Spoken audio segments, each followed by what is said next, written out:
In this video, we are going to jump directly into the implementation of the is matrix sorted method step by step. So if you need a little introduction to what the other parts of the code are doing, feel free to go back and watch the video right before this one. Okay, so here is a problem we are presented with. We have a two-dimensional matrix named data as parameter. We need to make sure that every element is in order. What does it mean to be in order? This is the first row of a matrix, an example of matrix that's in order. All the elements are in ascending order. And then in the next row, all the elements are also in ascending order, even relatively to the first row, okay? So we are going to try to decompose this step by step because that's what we do in this course, okay? So I'm going to keep that return true because by default at the end, if I don't find a reason to return a false, I'm going to probably want to return a true. So what is the core of our problem? Well, if I wanted to do a very, very simple version of this assignment, okay, I would say something like, okay, if data row 0, column 0, okay, is greater than data row 0, column 1, then return false. So what is the micro feature that I tried to implement here? Well, I just tried to implement actually a subset of all the verification I'm going to have to do, okay? I assumed that I would have, maybe I have a giant matrix as parameter, but I'm going to only guarantee and validate and check that the first two elements of the first row are in order, okay? That's a nice micro feature, and it's a different way than we do usually when we try to, break down requirements into micro feature. Okay, generally we read the requirements and we just highlight, a paragraph, a sentence, maybe a fragment of sentence, and here we go. Here's our micro feature. Here we have to be a little bit more clever. Okay, we are asked to determine if an entire matrix is in order. Well, that's going to imply a lot of things. So let's start by the simplest thing we can check, and that's among the simplest things we could possibly check, okay? Let's compile this to see if I did a typo somewhere. No, so far so good. Let's run it just to see what happened. Well, it's telling us this, and this is why we run tests all the time, right? The first test is supposed to be a sorted matrix, so it's telling us the already sorted matrix based on your way of checking, how things are, is already sorted. And then the second test is a little bit more worrisome, right? Because the second test has a 5 and a 3 here, and it's telling me, well, yes, this is perfectly sorted. So what's happening here? So be careful about not misreading this, okay? What it's telling us is matrix sorted was called on test 1, which is this matrix, okay? So it returned a certain value.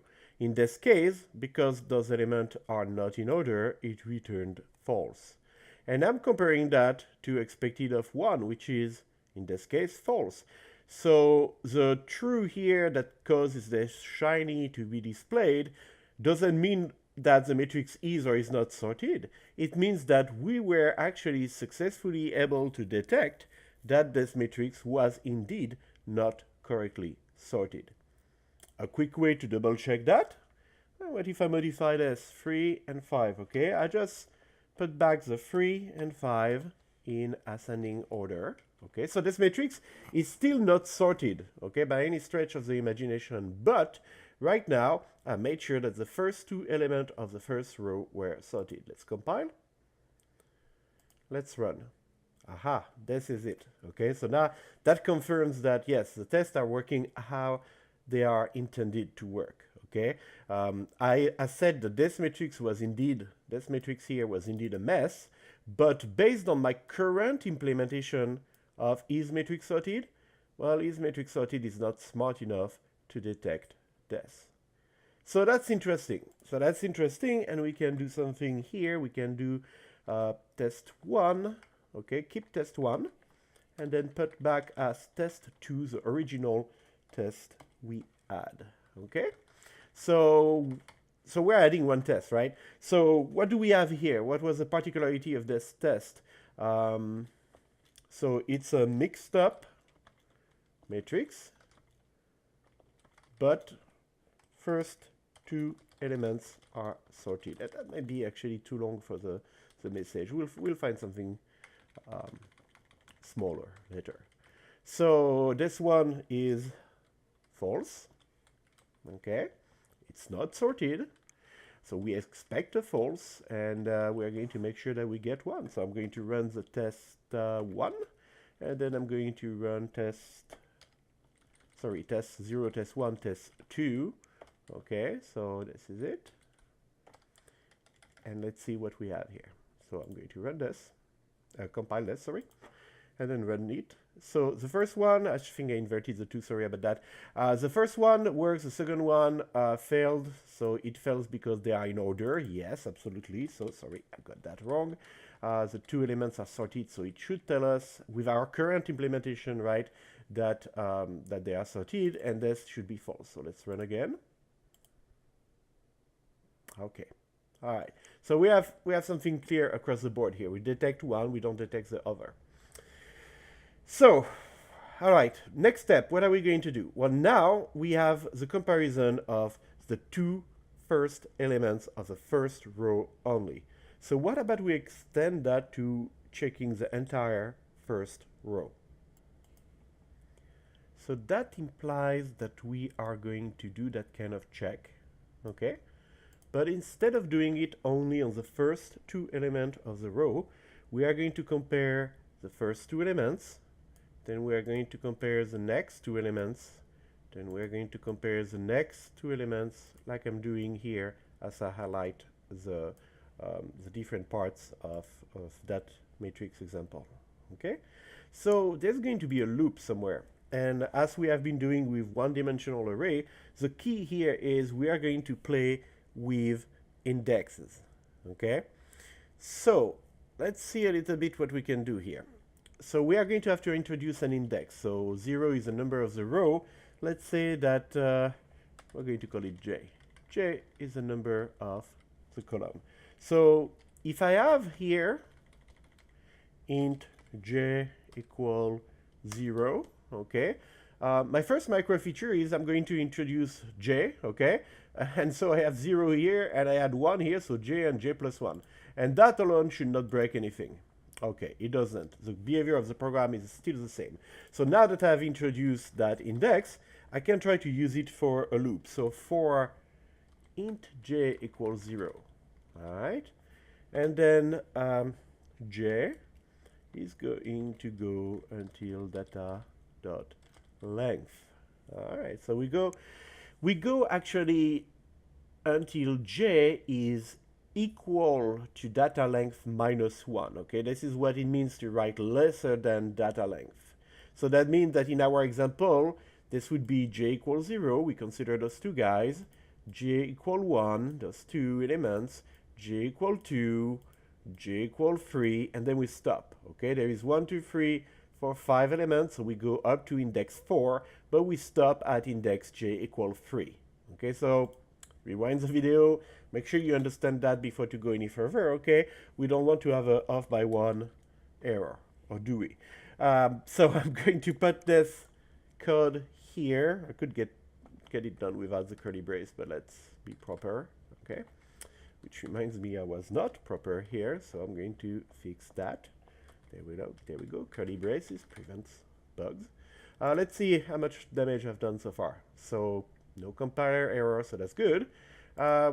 What else? What do we have? So we run it. So now we have a test that failed. But is it a good thing or a bad thing? Because remember, we kind of made that test here to be a little wonky because we wanted to make sure that we could, you know, detect that our implementation that only looked at the two first element was actually working.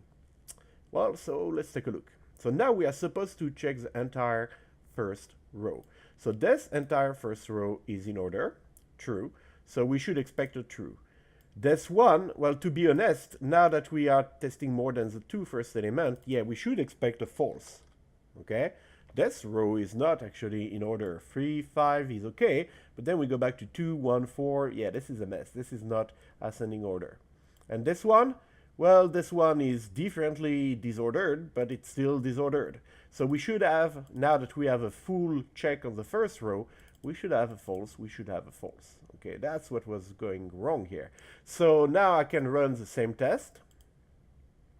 And indeed, there we go. So I'm capable to handle correctly an already sorted matrix, capable to handle correctly a matrix that has the first two elements in order, but the first row is messy, and a matrix that has actually, well, the first row and much more of it messy.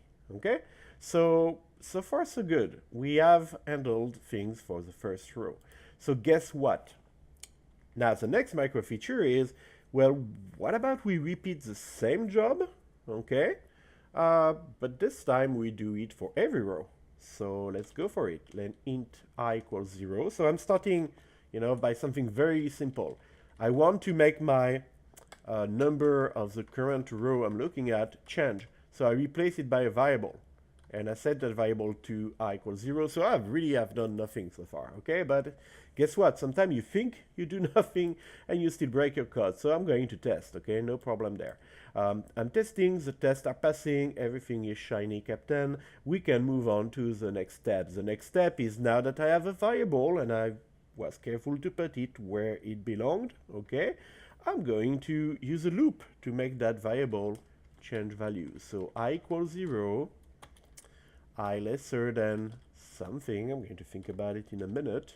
I just don't want to forget my curly brace and forget to increment I. So I'm going to write all this first, and then I'm going to come back to that piece of code I don't quite know yet how to write. So what is the deal here? Well, I want to iterate over all of the rows. So I can write data.length, but wait a minute, I use data.length here. Well, maybe I was a little fast on that one, okay? Really what I should have said is data index 0.length, okay? So what is the length of the first row? I kind of like took a shortcut here that could have been, a problem. And in this case, because I replaced the 0 by I, well, this is what I have to do, okay? So this little change allowed me to catch up something that was kind of flunky, that I kind of wrote without thinking, and it allowed me also to generalize to any row number I, okay, the length. So in theory, if my matrix was a weird matrix, where the first row has 5 elements, the second has 20, the third row has 3 elements, well, that would still work. Okay, that's not required of you in the requirement, but given the way that Java handles multidimensional arrays, that's going to work pretty much for free. Okay, so let's compile this. Let's run. Oh, problem. So what do we have here? Array index out of bound exception. So this is generally what's going to happen when you start messing around with indexes. So what do we have exactly here that could go out of bound? So we have J and we have I. Okay, so let's take a look at the code as it stands right now.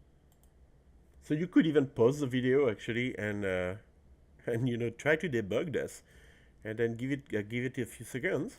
And once you have an ID, unpause the video and come back and we'll take a look together. So I'm assuming some of you are pausing here, and we're back. So, all right. So we are out of index, and the only information really that's given to me is this happened at matrix blah blah blah, my matrix.java line 34, which is when I call the first test, and more specifically inside that first test it happens here, and the value that's at fault is a 5. Okay, so that's probably the most interesting piece of information.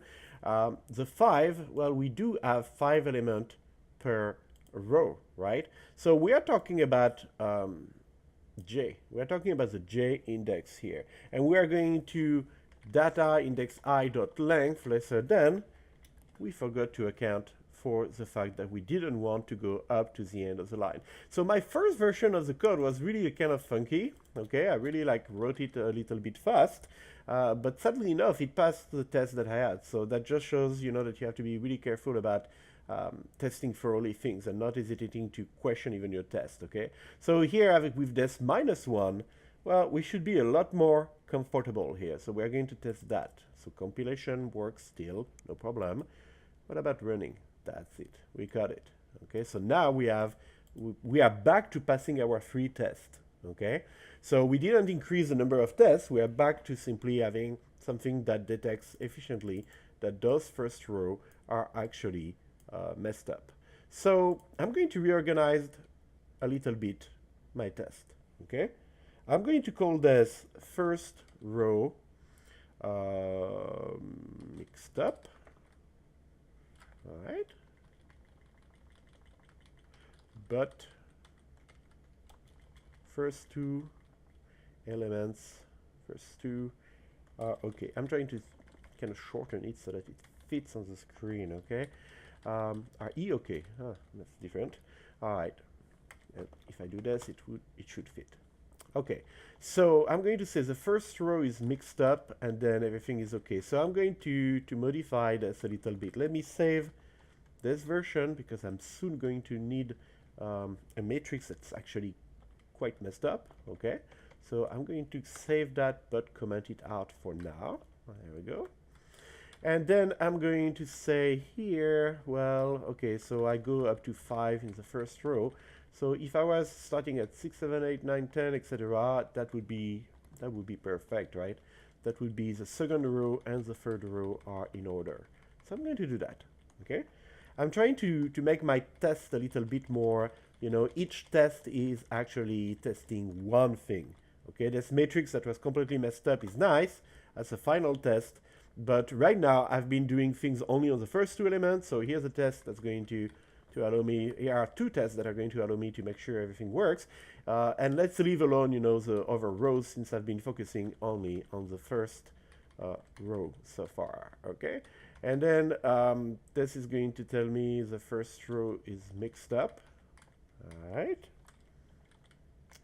So I'm not changing anything. So when I compile and run, hopefully I didn't introduce a typo somewhere, so it's not going to explode in my face, but let's make sure, okay? It's always fun when this happens. So shiny, shiny, shiny. Okay, we're back in business. So now we have one test where, you know, our old version of the code was passing, and then the other where the old version was failing. So both of them are passing now, so we're good.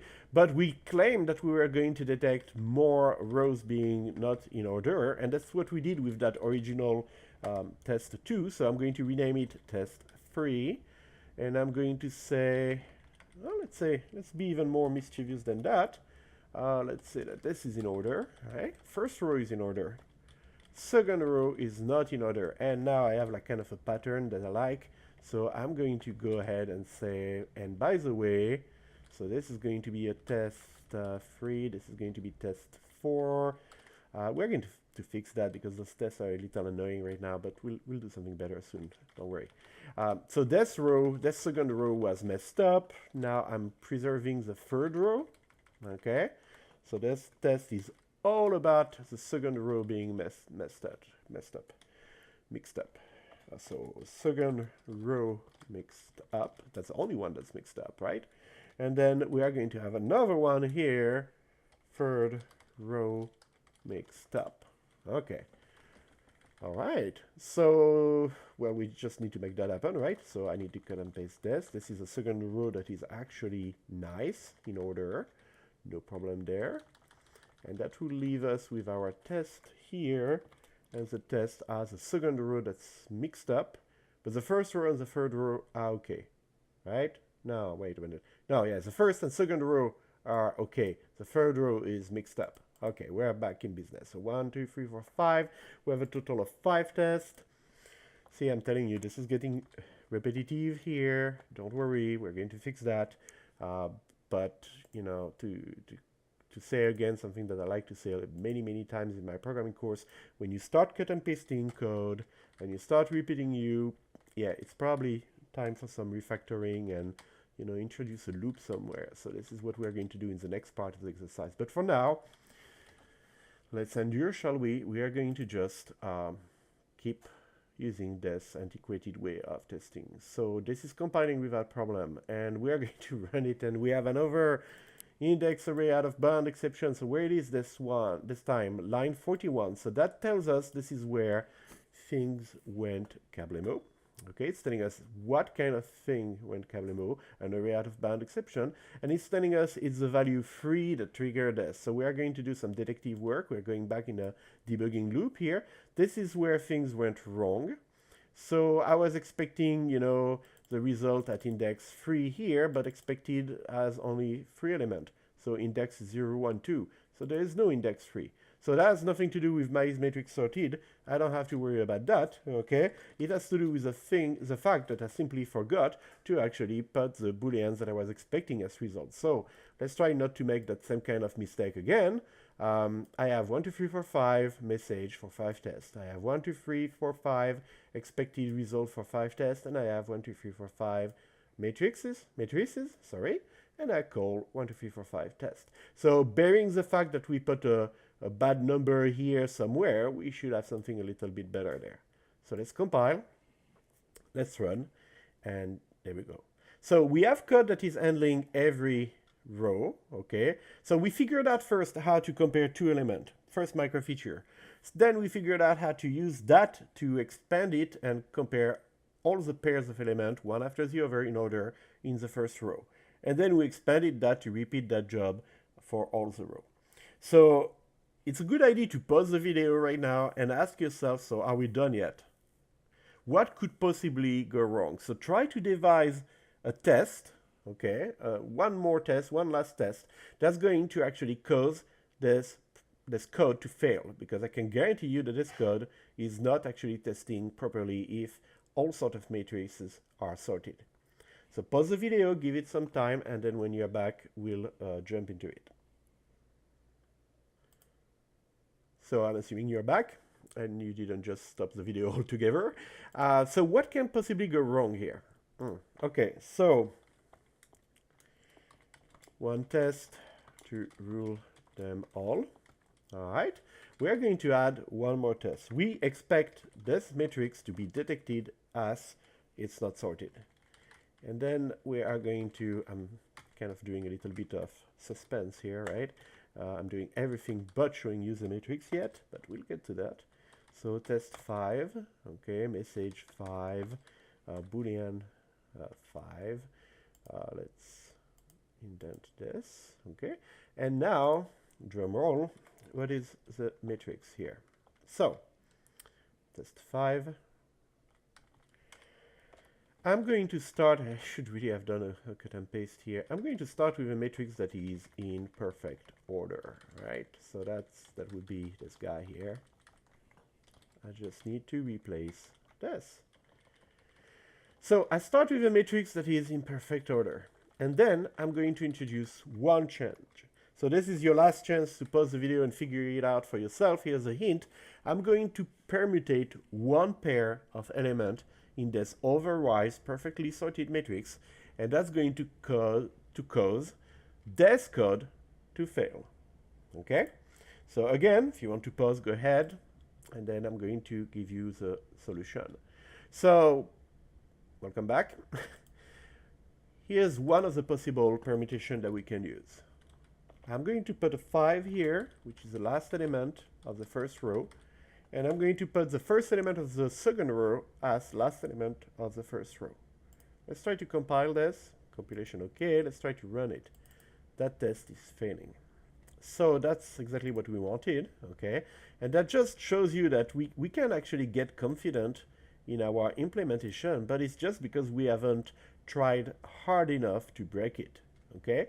When we said we are going to learn to, we are going to teach a computer to detect if 2 elements are in order, and then if an entire row is in place, and then we said, well, now we can repeat it for every row. We completely neglected the transition between the last element of one row and the first element of the next row. So where would we add this feature? Well, we do have a loop here, okay, so that first for loop, that outer loop, that is actually considering every row one after the other. So we could, at that point, once we are done considering an entire row, we could have a little test here. And if we detect that the last element of the current row, which is index I, is actually bigger than the first element of the next row, we can return false. Okay, we have detected that there was indeed a problem. Okay, so what is that going to look like? Well, data index, let's say the current row I, and then I need the length, right, of that row. So I'm going to do that in 1 second. So I need to talk about the last element of row index I, and then I'm going to compare that to data index I plus 1, okay, and index 0. So I have to be careful with those I and I plus 1 because here I'm going to the end of the number of rows. So this is going to cause me a little bit of worry, right? So instead what I'm going to do is I'm going to protect the test, sort of. I'm going to say, okay, if I is greater than 0, because if I have only one row in my matrix, really it doesn't matter, okay? If I have only one row, I just check that row and I'm done. I don't need this extra test, okay? So only if I have actually more than one row in my matrix, am I going to then test if data, and then since I know that I is at least 1, you know, I can do data I minus 1, and I can do data index I here, okay? So still I have to figure out how to get the length of my current row at index data I minus 1. Well, it's just this, right? We use that in the previous, how to say, in the previous loop, in the previous code, okay? So that should be roughly similar. So I'm going to compile this, I'm going to run this, and there we go. Here we are. So now we have something that is actually considering that exceptional row. And again, it's very easy to miss something like that. That's why when you develop tests, I always tell you, you should have a part of your brain that works actively on solving the problem at hand, and another part of your brain that is actually antagonistically trying to figure out how to break the code that you just wrote. It's really important that you become able to break your own code by writing actually very sharp and smart test, okay?